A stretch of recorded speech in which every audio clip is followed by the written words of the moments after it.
Hey, Hare Krishna, dear ladies, and welcome to the July Urban Devi Sangha and Women's Discussion Group, and a special welcome to those joining us for the first time.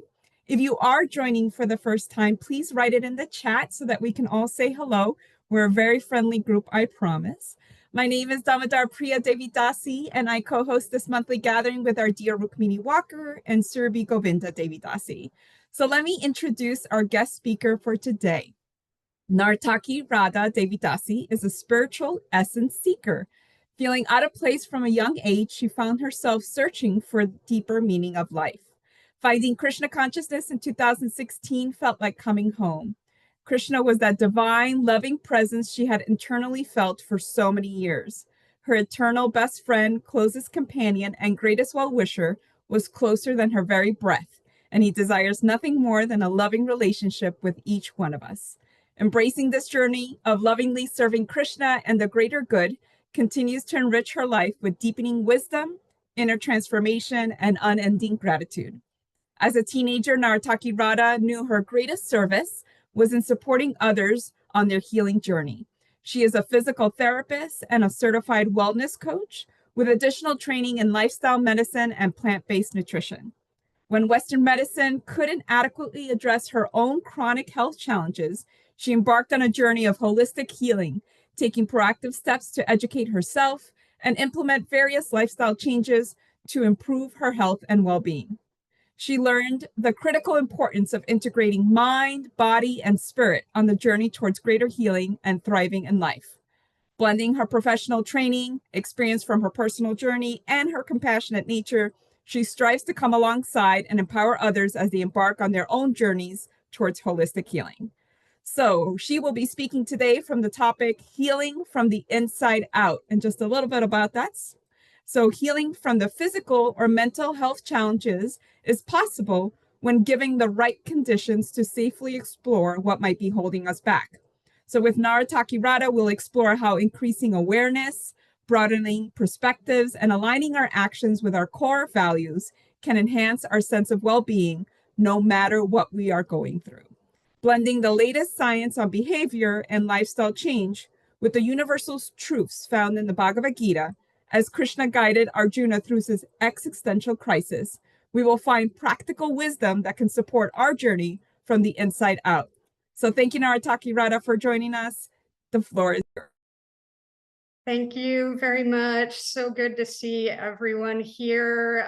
New faces, very familiar faces. Thank you all for your support. I'm so happy to be here with you all today. Before we get started with the presentation, I would like to just start with a little grounding and breathing exercise to be able to bring all of us into the room. So if you have a chance to sit in a comfortable position where you have access to your full breath, go ahead and close your eyes if you're able to. And on the in-breath, I want you to think about breathing in relaxation. And on the out-breath, breathe out stress or tension. So we're just going to take 5 nice deep breaths. Breathe in relaxation. And let stress and tension go on the out-breath. Breathing in and out. In and out. Really feel the relaxing energy on the breath in. Releasing anything in the mind or in the body on the out breath. One more breath in and out. And as you open your eyes, I want you to look around the room and just mentally notice and name 5 things that you see in the room that can help bring us into presence of this moment.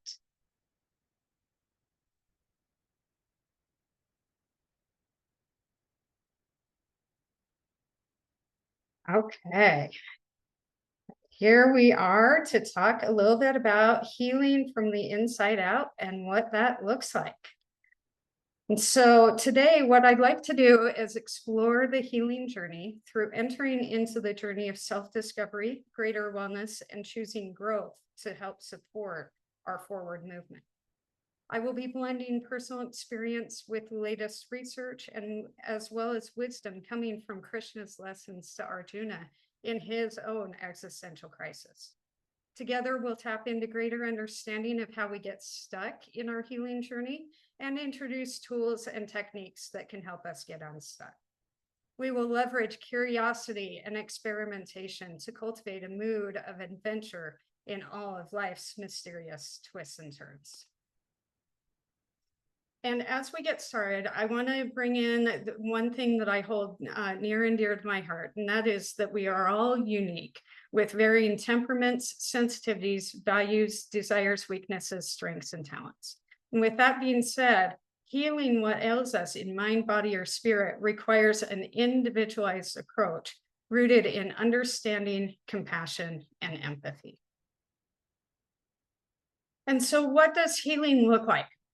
Barbara Larrabee is a registered nurse working with patients in heart failure.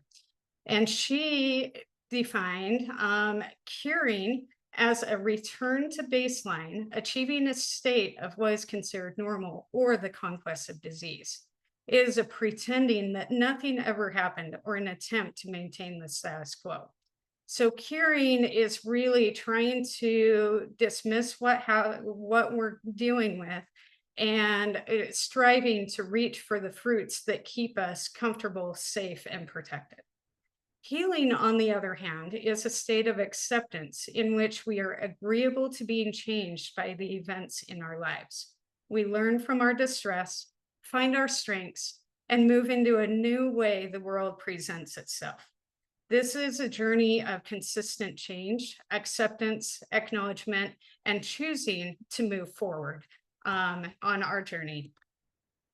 And that's where this illness wellness continuum comes into play. This was presented to me in my wellness coaching coursework. And I really love how we can work within this continuum. And as I was looking at this continuum, I was wondering myself, what is that neutral point? How would I define that? And that neutral point right here is that point of existence, is the word that came up to me. We're merely existing, going about our days, doing what we need to do.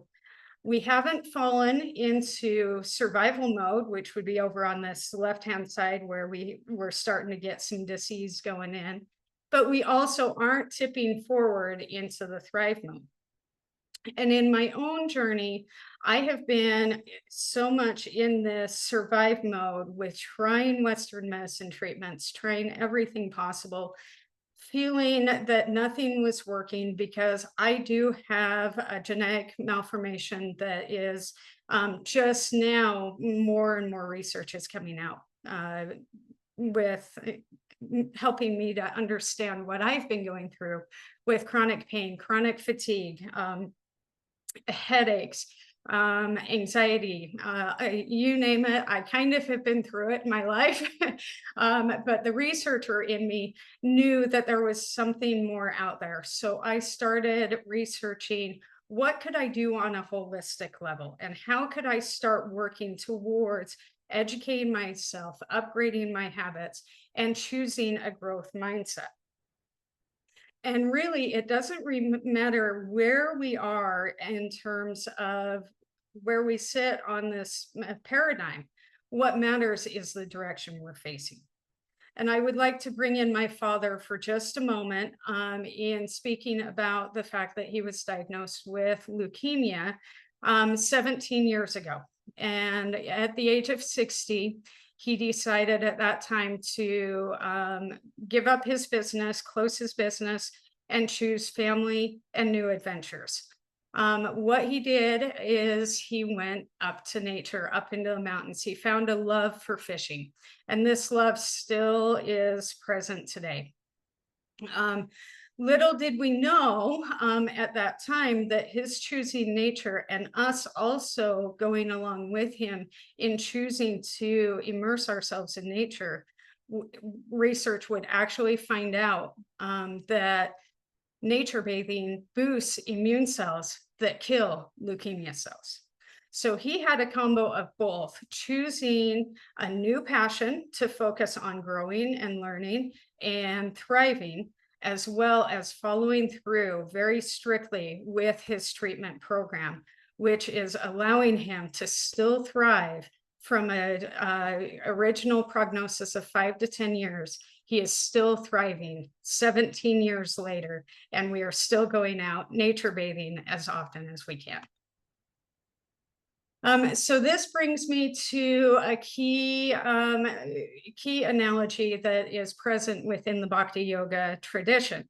And that is an analogy of two birds sitting in a tree. One is eating the fruits of the tree, while the other is simply witnessing, patiently waiting for the first bird to turn to her friend and for help and guidance.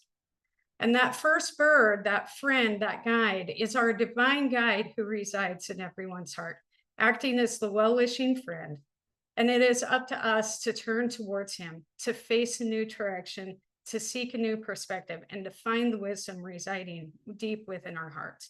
And that is what has continued to sprinkle my journey. And I wholeheartedly believe that my father was following his wise inner guide when he chose nature bathing.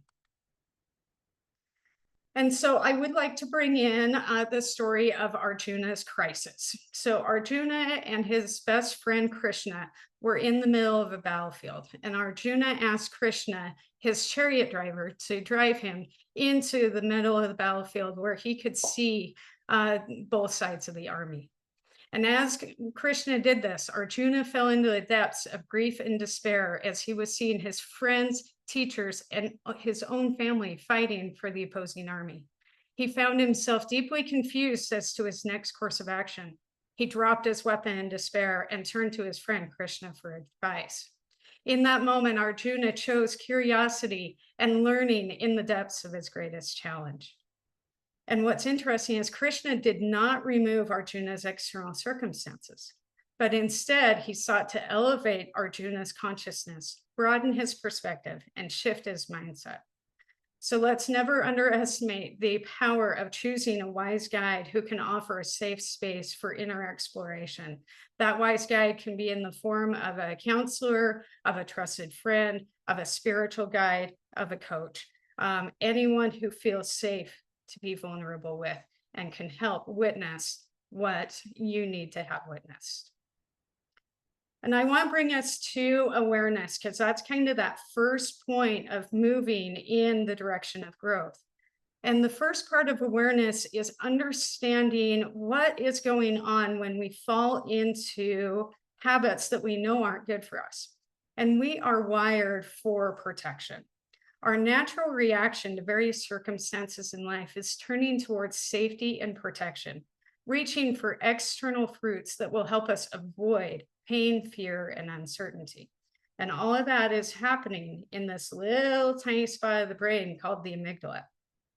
And Arjuna even asked Krishna, what is it that impels us to act as if by force against our will?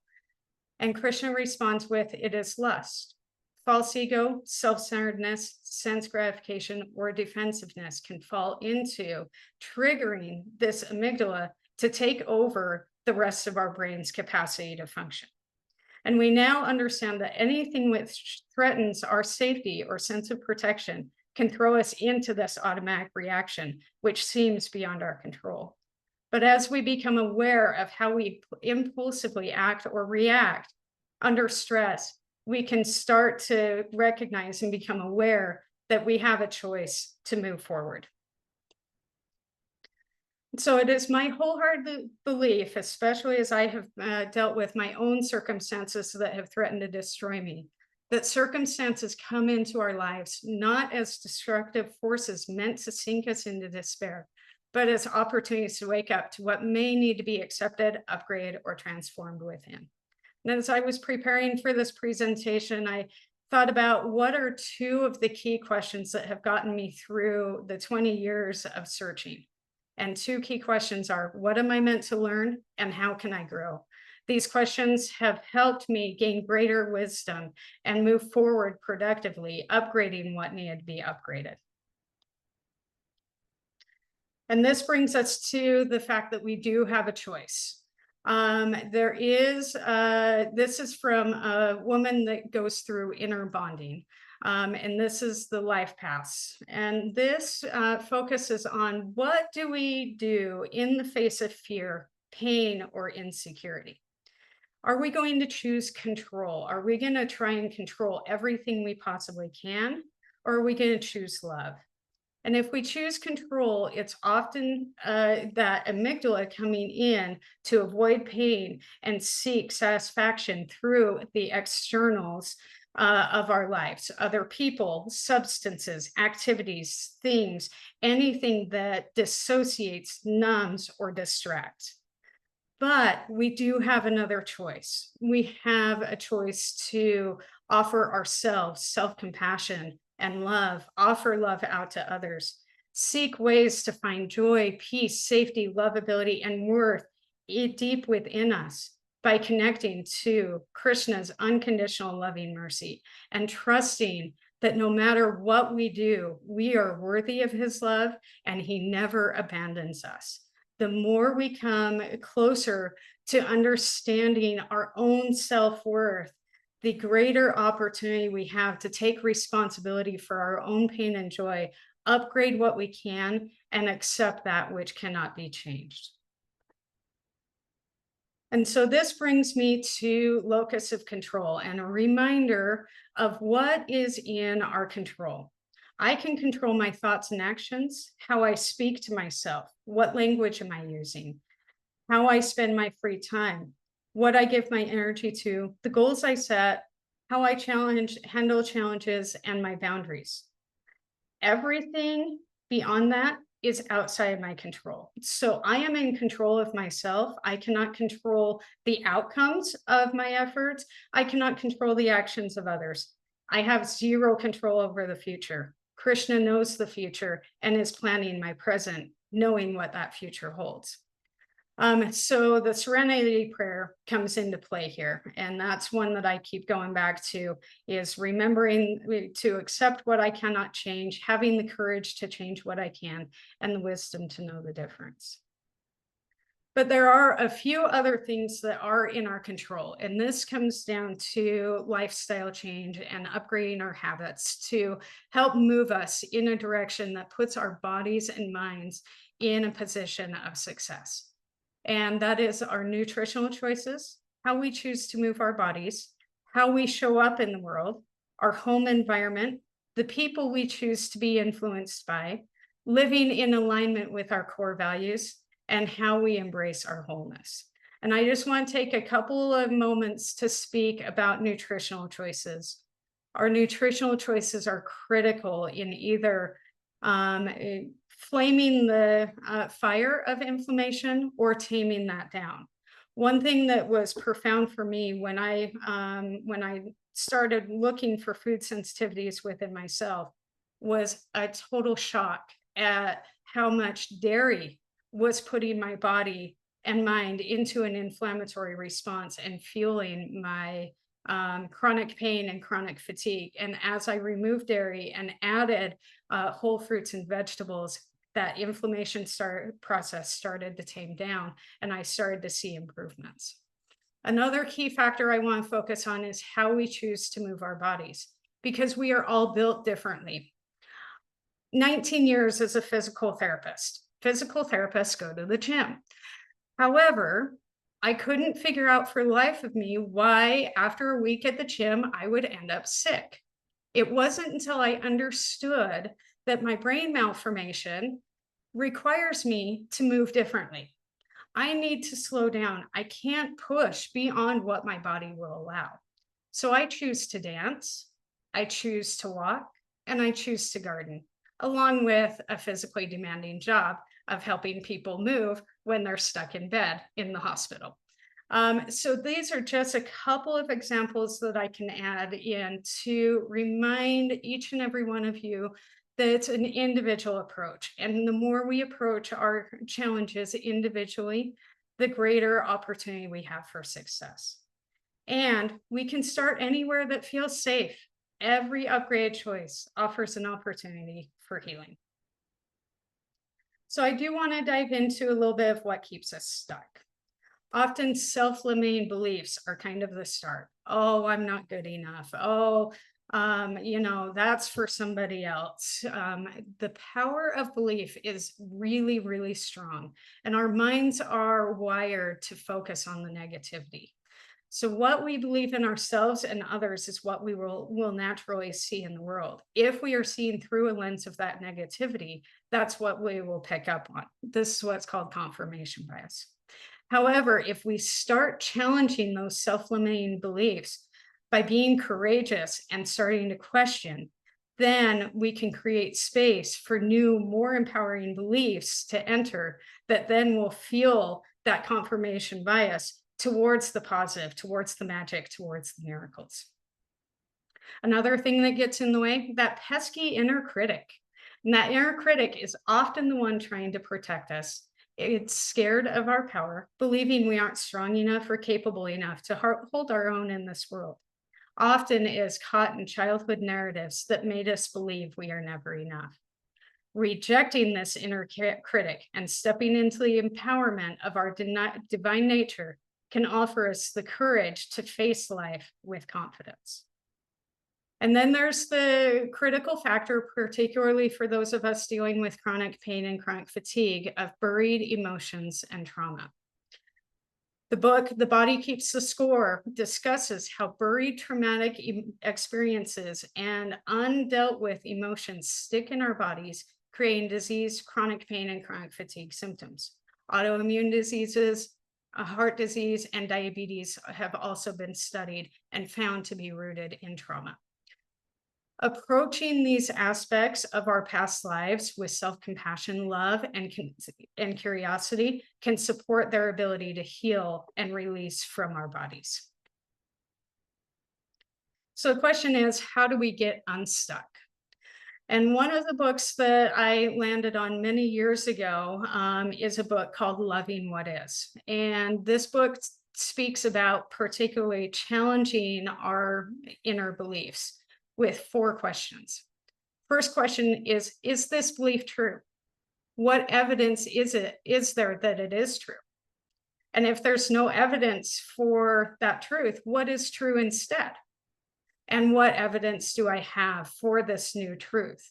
So the more we can recognize and celebrate our successes, the greater opportunity we have to change that inner belief narrative. The other factor is seeking support from others who will offer unconditional positive regard, be a mirror as we speak our truth, and support our forward movement.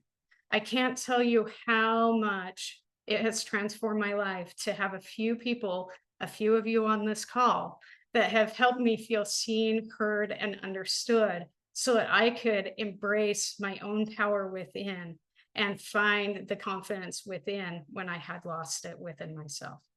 And this is what Krishna did with Arjuna, as Krishna believed in Arjuna's power when Arjuna lost the capacity to believe in himself.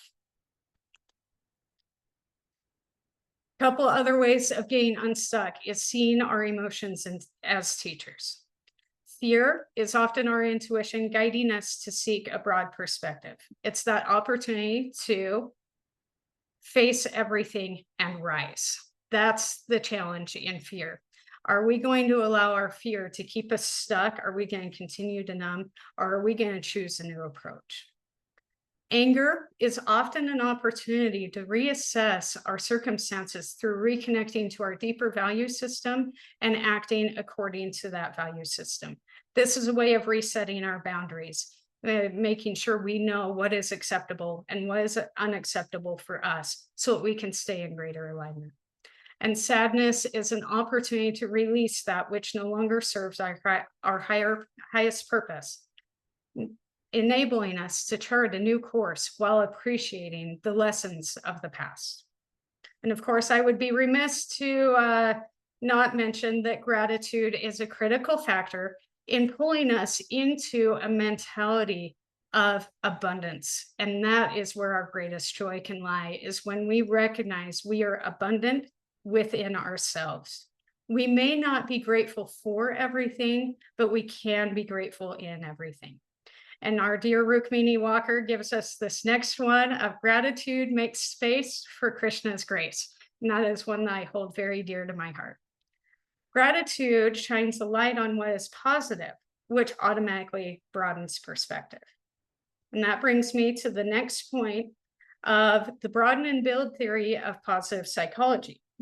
This is a new realm of research that is studying positive emotions and the role positive emotions has on unlocking us from that stress response and allowing our reasoning capacity to come back on board.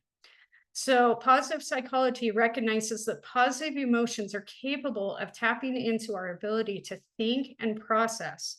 It taps into our reasoning capacity, broadens our perspective by activating more parts of the brain. So instead of that little teeny tiny amygdala, we've got everything lighten up to help guide us on our journey.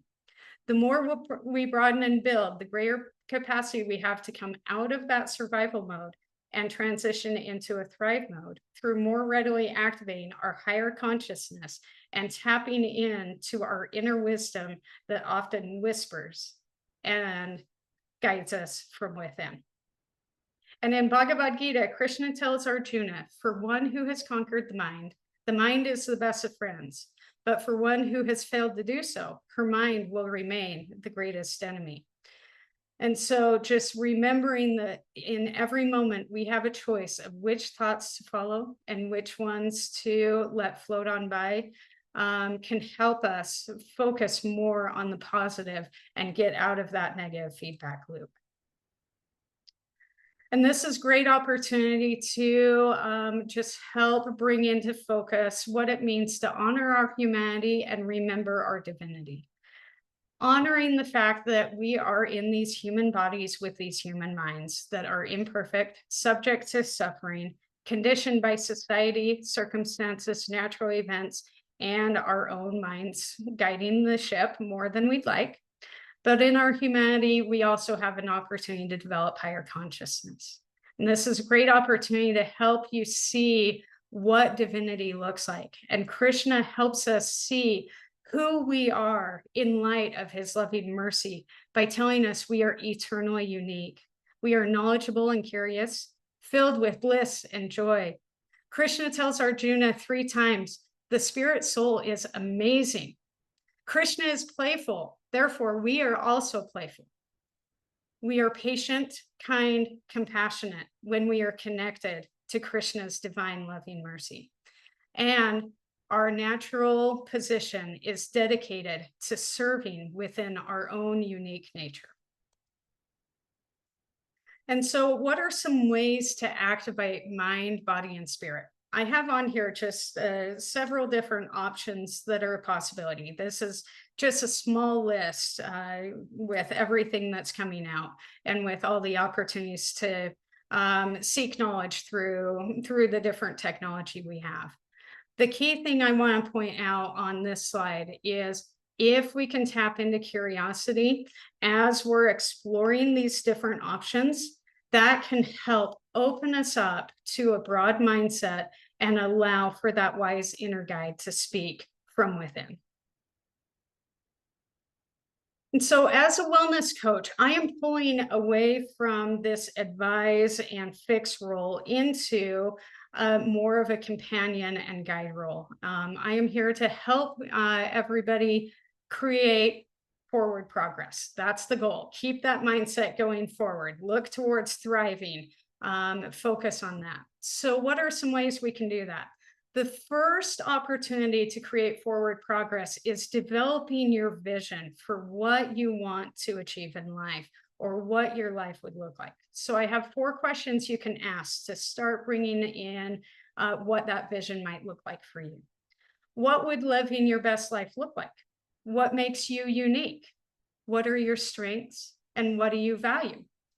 As this bigger picture comes into more clarity, Then you can start asking yourself, what will help you get there? Is it going to be upgrading habits? Do I need to gain knowledge?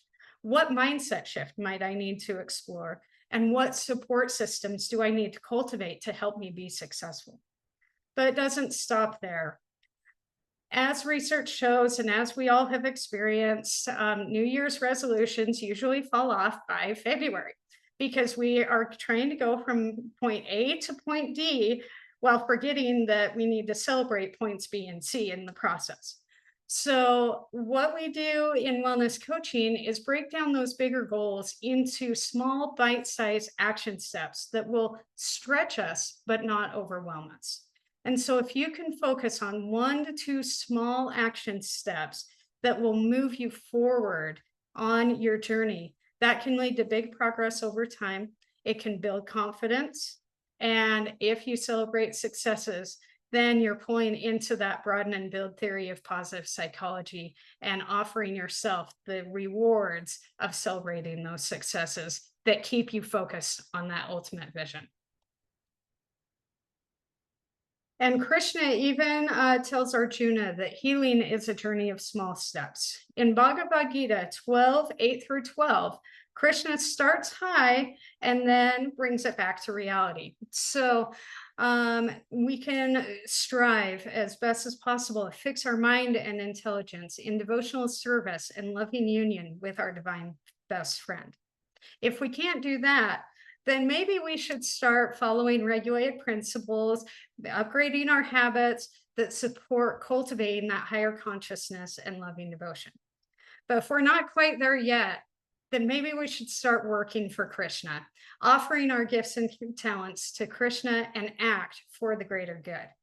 But if that's still too much, then maybe we should give up the results of our endeavors and try to connect with our inner self. And then he gives a final point of cultivating knowledge. That was one of the things on the wellness continuum. But better than knowledge is meditation, calming the mind, calming the body, and coming back to yourself. And better than meditation is detaching from the fruits of our actions, trusting in Krishna's plan for our lives.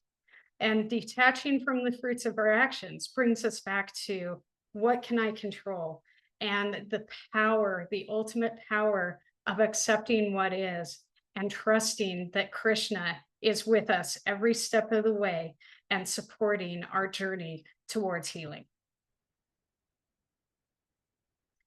And so I wanted to bring about 4 possibilities for taking action, just to give you some practical ideas of what this can look like. And I'm going to tie in Krishna and Arjuna with this.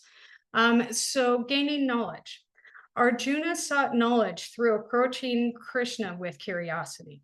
When we tap into deeper knowledge, we tap into resources that calm the storm of fear, pain, and anxiety, allowing our inner wisdom to guide our steps. The second option is asking powerful questions. Arjuna asked 17 deep and profound questions in the Bhagavad Gita. So I often ask myself when I'm having a struggle, what is the lesson? What is my role in this moment? What can I control? And how can I align my habits with my values? Never underestimate the power of pausing before reacting. The power of the pause and taking a deep breath can bring us back to what can I control in this moment, allowing us to respond with wisdom. Critical factor is connecting to our nature and values. Krishna asks Arjuna to act in his nature as a fighter. We all have natural talents and core values, and the more we act in alignment to those, the greater chance we have of tapping into our intuition.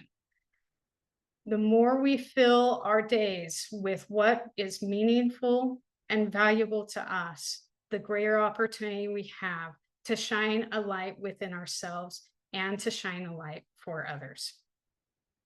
And then finally, seeking purpose beyond ourselves. Arjuna ultimately acted for the greatest good of society while offering his efforts to Krishna. So I want to ask you, what makes you come alive? What talents can be offered out to the greater good.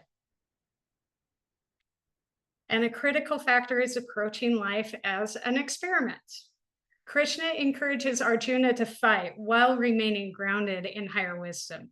Success or failure lost its grip because either way, Arjuna would be victorious.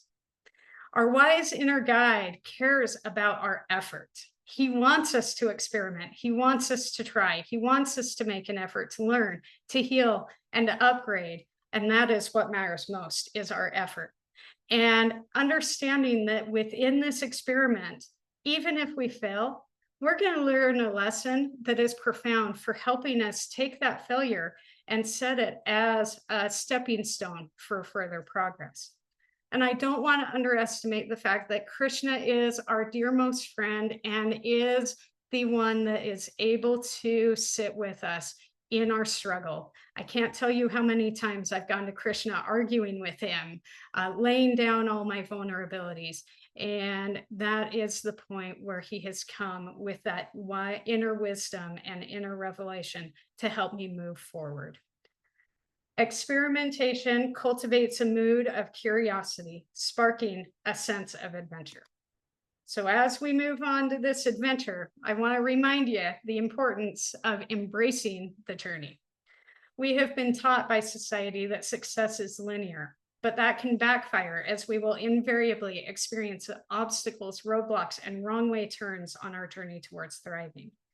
By understanding the power of the journey itself in teaching us deeper lessons, challenging us to reach for new heights, and pausing to see how far we've come, we can approach life with a sense of curiosity and adventure leading the way. And I always want to remind all of you that the journey of 1,000 miles begins with that very first step. And so as I close today, I just want to offer this quote that I found from Les Brown as it brings in both the humanity and the divinity. Les Brown says, "I believe life is a journey, often difficult and sometimes incredibly cruel, but we are well equipped if only we tap into our gifts and talents and allow them to bloom." So I want to leave you today with a question of what is going to help you cultivate those gifts and talents that will help make you come alive, find Krishna's light and his wisdom in your own healing journey. I want to thank you all for this time. I look forward to seeing everybody after breakout rooms. Hare Krishna, thank you so much, Nartaki Radha Devi Dasi. That was amazing. I'm already thinking of people that I want to share this with. Once we get the recording on YouTube, this is great. So I'm going to before I pause the recording, let me just share what our reflection questions are for those that will be doing this online on their own. So the questions are, what principles of shifting awareness and perspective resonated most with you? And what is one action step you can take this week to experiment with healing from the inside out? Okay, so welcome back, everyone. We are now in our reflections and Q&A section. This is our opportunity to reflect back to Nartaki Radha on her presentation. Either what's something that really inspired us? Is there something from the breakout questions that you really want to share? Or do you have a question to follow up on her presentation of something that might have been unclear that you want to dive into more? So please go ahead and raise your virtual hand, and then you can unmute yourself and we will go ahead and get started. So let's see. Anybody wants to share first? We do. Eileen, please go ahead and unmute yourself. Hare Krishna. Humble obeisances to Srila Prabhupada. So glad to be with all of you. One of the themes that stuck out for us, and I actually put a little chat in there, was the idea of a warrior, and how sometimes a lot of us kind of put on our armor and like never take it off, right? And so rather than being human beings, we're being human doers, right? And we feel like we always have to kind of fight to get through. And, you know, we've had challenges in our lives, trauma in our lives, and it's just the idea that being able to go inward, being able to take off that armor, being able to not just go through our devotional service, but also have that reflection time to also then be able to get the downloads and be able to not just brush the emotions off, but also be able to understand why the emotions are happening. I personally shared that like it's been easier for me to see like not why this is happening to me, but for me. But I haven't actually learned completely how to deal with the emotions that rise. And so it's almost like disassociating, like, okay, I can deal with the circumstance, but am I actually going deep inside and listening to Krishna inside my heart to be able to be less reactive or to be more thoughtful as I try to move through this world? So that was some stuff that came up for us. Thank you so much for that share, Eileen. I really appreciate the idea of that warrior and how much are we armored up and closed off. And that can be really profound as that awareness, right? And one book that our dear Rukmini Walker shared with me that was profound in helping me understand my serious water emotions. I mean, I was the moody child growing up, had no clue how to handle my sensitivity. Is a book by Carla McLaren called The Language of Emotions. And this is on the resources page of my slides that I will share in Urban Devi. So language of emotions, that's where I got the different teachers of our different emotions is from that book. It is profound in being able to help us work with the emotions instead of fight against them. Excellent.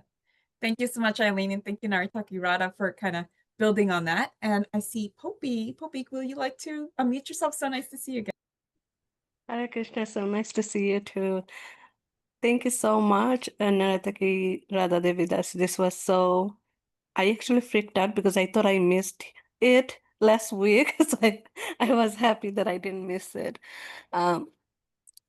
Thank you. I really appreciated how you broke it down and you know, tied it into evidence-based and then Bhagavad Gita. So thank you so much. I have 3 questions that kind of tie, so I'll try to make it quick. One was, okay, subject to suffering. Is there a way to differentiate between suffering that caused by my action versus divine suffering? How can we go from why me to Krishna put me in this situation to learn lessons, or I have whatever in me to overcome the situations because I am parts and parcels of Krishna? And the third question that ties into this is how can I remember daily that I am to be imperfect and suffering is part of life? How can I remember that I don't have to be perfect or holy or saint enough to go to Krishna and show up? Thank you. Yeah. So I'm going to really tease out that first part of necessary versus unnecessary suffering. And Richard Rohr, in his book Falling Upwards, deals with this quite a bit. And it's still something that I am still working through. A couple of you on this call have been a part of my working through what is necessary suffering and what is unnecessary suffering. So necessary suffering is those circumstances that are brought into our lives to wake us up. And any circumstance that comes into our life is an opportunity to wake us up. Where unnecessary suffering comes in is in those self-limiting beliefs, listening to the inner critic, or trying to dismiss or focus so much on the suffering that we lose the opportunity to find the lesson. So that unnecessary suffering is what I consider the hamster on the hamster wheel that will never get off the hamster wheel of our mind. And so how do we change that process? A lot of it is actually starting to get comfortable with silence. And that is so difficult, to get comfortable with silence and to focus on a breath work practice or a guided imagery practice that can help bring our minds back under control. Focusing on, I am safe in this present moment. In this present moment, I am whole just as I am. It's okay that I'm not perfect. Even Balaram is imperfect. He wasn't perfect in playing chess. He was horrible at playing chess. Krishna is not perfect in his pastimes. He teases Rukmini and really upsets her. So recognizing that Krishna meets us in our humanity and is with us in the mud, and that we are okay to go with him, go to him in pure, total, raw vulnerability, is what can help us rest in his unconditional loving mercy. And until we can rest in his unconditional loving mercy, we're going to struggle with that unnecessary suffering. But I would highly recommend Richard Rohr's Falling Upward, because it does speak directly to that point of necessary versus unnecessary suffering. I hope that answers your questions. It does. Thank you. Excellent. Thank you, Narataki Radha. Those were powerful questions. She even wrote them in the chat so that we can dive into them even more if needed. So Leah, I hope I'm pronouncing your name correctly. Please unmute. Oh, Leah. I lost you. You got to unmute. You just have to turn on your microphone. Thank you so much. Thank Hare you. Krishna, Leah. Hare Krishna. Hare Krishna. Hare Krishna, everyone. I'm so grateful to be here. And Narataki Radha Didi, I am so grateful for your vulnerability in sharing, you know, your physical limitations at times, and like how going to the gym, you'd go and it would just wear you out, and sharing that, you know, that gardening and dancing and other movements is more beneficial for you. Thank you for sharing that with us. That resonated with me. I'm like, okay, you know what, I don't have to look the same as the rest of society. I don't have to go to the gym and do all of these things to my body to be healthy. You know, I can look for optional forms of movement that resonates better with me. And I'm just so, that's what I wanted to share. Like, that touched me so much. I'm so grateful for the Sangha today. And just thank you for all the reading that you've done, educating yourself so that you can share with us, and your vulnerability and being open so you can touch our hearts. I just wanted to share that, and thank you so much. Thank you, Leah. Okay, and I see that Maria, am I pronouncing that correctly? Yes, yes, I Maria. pronounce everybody's name like it's in Spanish as a default, so. Hare Krishna, thank you so much for these lessons that you're giving us. I would like to ask something. So I find myself in a situation, in a family situation that is very complicated. And when I allow myself to feel it all, it's really too much. So when I pray to Krishna, I start to get a sense of detachment, of stepping back, of being able to see, okay, this is happening. It could be for whatever reason, you know, my mistakes, my bad karma, what other people are doing. So I can come back also to understand that it's not going to be forever. You know, at one point I will be out from all this situation. But how can I be in a state of detachment so that that suffering doesn't go inside of me, it doesn't consume my being, and at the same time being emotionally open, because also my children are involved in all of this. So I don't want to make a detachment that is like being cold.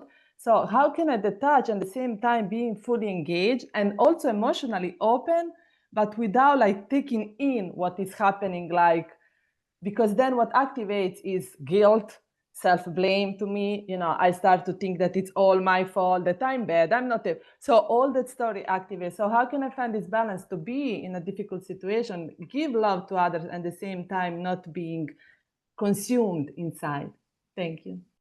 Yeah, it's really a fine balance, isn't it? Because we can detach and fall into numbing, which then takes us further from our true core self and further away from Krishna's wisdom. And so often what I find is when I am able to offer what is going on in prayer, then that's where I can find that broader perspective. A lot of what I heard you saying is trying to figure out what you need to own as your part of the circumstances and what everybody else needs to own. And so boundaries can be very, very helpful in that. And also learning kind of what red flags are of, is somebody projecting their own insecurities onto us? That then we're taking onto ourselves and taking in internally. And as a people pleaser and codependent that I've been working through, that has been my default, is accepting blame when I had nothing to do with it, and it was actually somebody else putting their baggage onto me.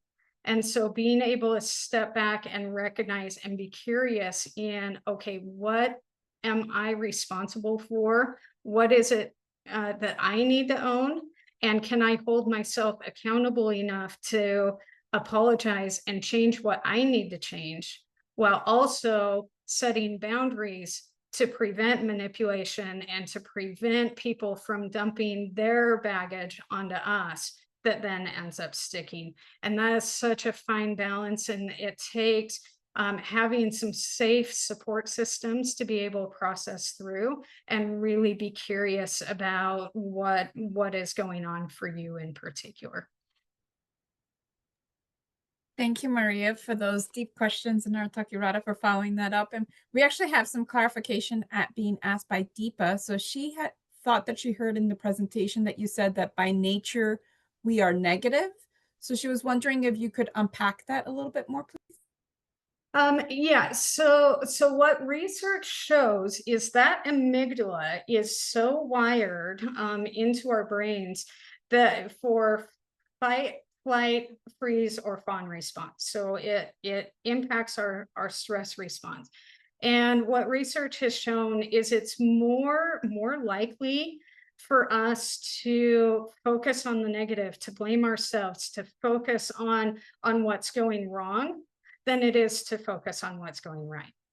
And so with positive psychology, what the idea in the broaden and build theory is not to dismiss those negative emotions, but to acknowledge them while trying to reframe towards the positive, and really focusing on a positive practice, a gratitude practice, recognizing the magic that's going on in our lives, focusing on those little moments of happy surprise is what helps shut down that amygdala and brings our heart space into the picture as we focus on gratitude, magic, those sorts of things. I have a Krishna magic book that I write in every night that helps me remind myself of what little ways did Krishna show up and surprise me in some sort of happy way, or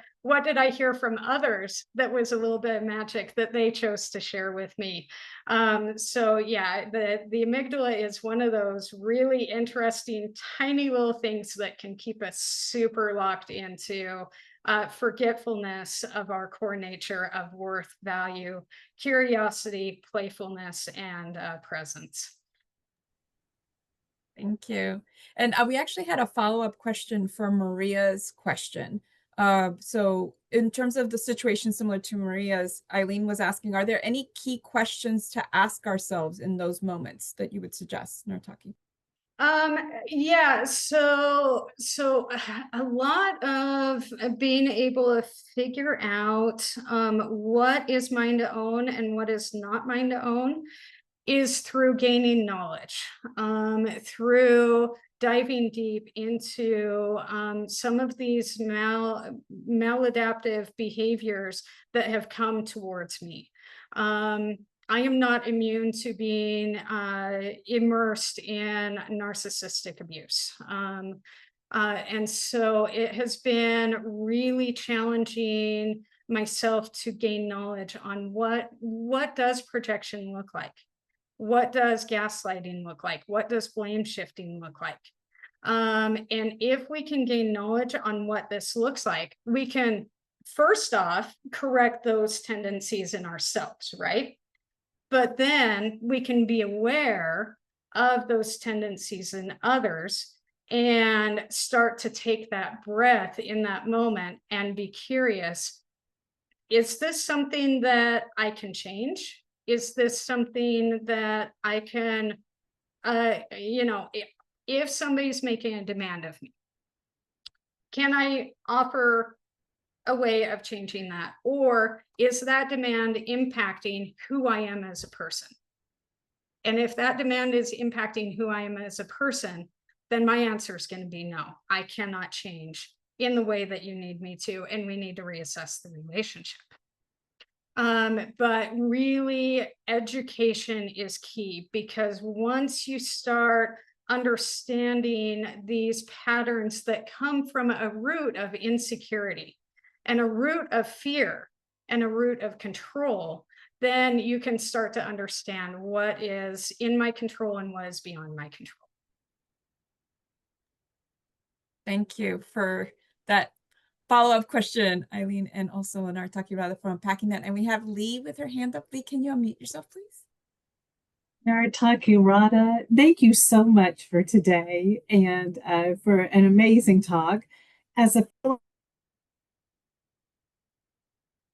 You muted Lee, yourself. you muted yourself. Sorry, I was just going to say, as a fellow people pleaser, it really resonated with me on so many points. The two things I wanted to share. One was the importance of curiosity, because I too have a tendency to take on other people's baggage as my own, and then fall into that fight, flight, or freeze response. And it's really hard to be curious when I find myself in that situation. But just to take that moment to stop and say, is this true? Is this true? And where's the evidence? Yeah. Where's the evidence? So thank you so much for sharing everything today. It was a fantastic talk, and I can't wait to watch it again. Yeah, and those questions come from Loving What Is by Byron Kate. Thank you, Lee. And I see Mary has her hand up. Mary, please go ahead. Good morning, everyone. Thank you so much for this. I just everything that you said, it's a lot. And like somebody said, I'm going to have to go back and watch it again. Like Lee said, I definitely am going to watch it again. You talked about the stored, the body keeps the score. And I'm doing some work right now around stored anger, and I don't know if you can make any suggestions, or if you could speak a little bit to like how to identify that, like, because I know I have chronic pain, like I have chronic pain, neck pain, back pain, and I really do think some of it's really physical, but like how do I address that? I mean, I know there's the emotional piece and there's a physical piece. If maybe you could speak to a little bit of that, how to get rid of it or take care of it. Yeah. So yeah, from my own, I'm going to speak from my own journey, because everybody is different. So what you're going to experience is different from what I will experience. But speaking from my own journey of navigating this chronic pain, really what it boiled down to for me is recognizing where my traumas were stored in my shoulders. And being able to step back and go through my own internal journey. And nobody can journey for us. We have to be courageous enough to journey for ourselves. But going into my body and being curious with my body and saying, okay, what are you trying to tell me? Is this something that I need to process and release? Do I need a different food? What kind of food do I need to feed my body to help? Because we know food is a critical driver for either inflammation or anti-inflammation. And so as I changed over my nutrition and got my nutrition in check with removing dairy, removing concentrated sugars, and increasing fruits, vegetables, whole grains, beans, lentils, then the physical aspects of my pain started to damp down.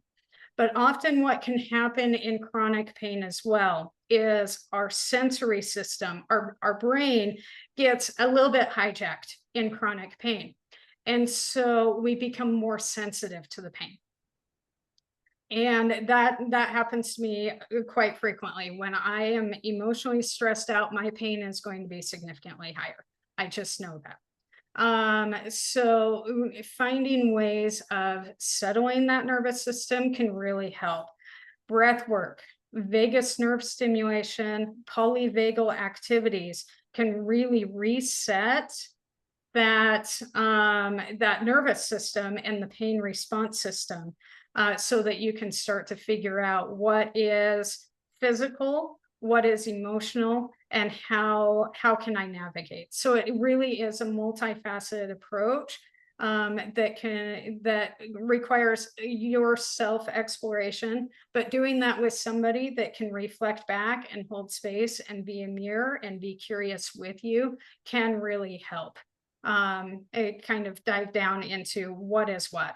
And it really is an enigma that Western medicine really struggles with. So this is one of my passions of what I want to be offering out, is some workshops on chronic pain, chronic fatigue, fibromyalgia. Some of those things will be some of my offerings moving forward as well. So Thank you.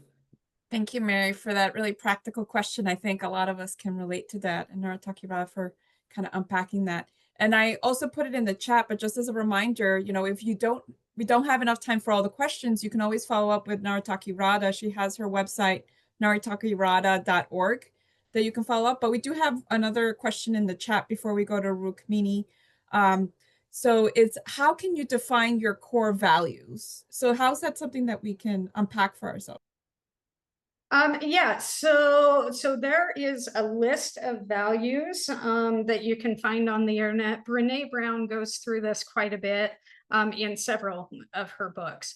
But the way that Brené Brown broke it down is kind of selecting your top 10 values from the list of values, and then really becoming curious and contemplating on those 10 and finding the 3 that kind of interrelate and interconnect with each other. And so for me, messy spirituality is one of the very first ones. You know, and I use messy spirituality because just like Krishna is a little bit mischievous, I gotta be a little bit contrary back to him.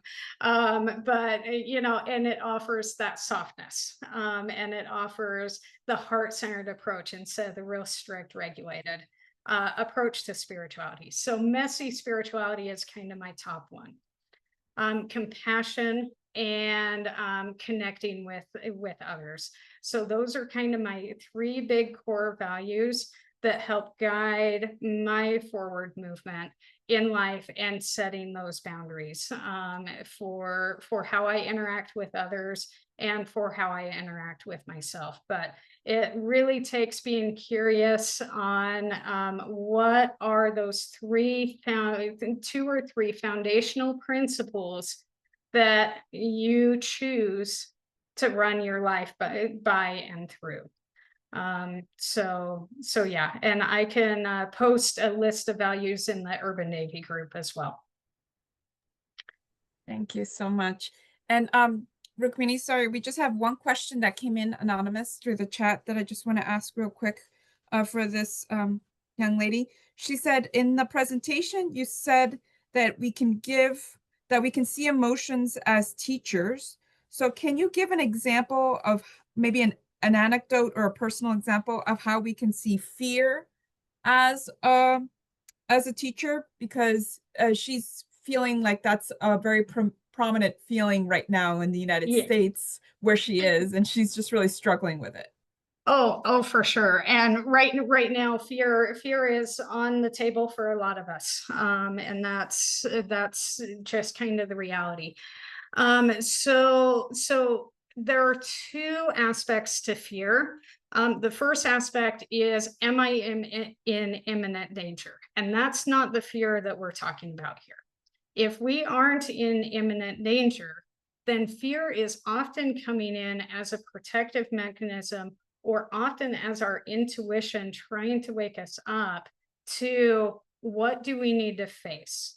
So we can choose to forget everything and run away and dissociate, or we can choose to face whatever we're feeling inside and allow that crack within ourselves to open us up to, what do I have control over? How can I move forward? What can I offer in the face of fear that will not only help myself handle it better, but also be a light for others in the process? So fear everything and run, or face everything and rise. And Carlo McLaren really goes into fear being our intuitive sense in really, really amazing ways that have helped me transform that fear and anxiety towards growth and self-compassion and self-love that has allowed for greater opportunities to move forward. Thank you so much, Narataki Radha, and thank you to the anonymous questioner. I know that sometimes it's hard to ask these questions, but thank you. So I'm going to give the floor over to our dear Rukmini so that she can have any last questions and also shares. But thank you again, Narataki Radha, and thank you to everyone who has been sharing and asking questions. Rukmini, you just have to unmute yourself, please. Okay. Thank you so much, Narataki Radha. There have been so many treasures here. I'm just scribbling so many notes, and I'm so grateful to you for your, so many points about curiosity, adventure, and all the treasure trove of quotes that you're sharing and resources you're sharing. And I wanted to thank everyone else also for being so reciprocal and responsive and engaged. It's sometimes we all go really mute and quiet. So thank you all so much for your beautiful, deep, profound questions and thoughts and realizations. I'm so grateful. And I want to share with you. So next month, if you want to mark your calendars, we have one of my favorite teachers, Gopi Sandal, from Kansas, from the Bhakti Fawn, I think they call their community. So if you want to know, Sunday, August 10th, she's going to talk. It's interesting because Narataki was talking about healing from the inside out. Gopi's going to talk about the ins and outs of karma, why we are who we are. And so I think it'll tie in really beautifully with what we heard today. So please join us on Sunday, August 10th, same time. And thank you all so much for being here. I'm so grateful to you, Narataki Radha, Damodar Priya, Surbi Govinda, and all of you for being such deep, awakened listeners, so curious and so adventurous. So thank you all so much. Hare Krishna.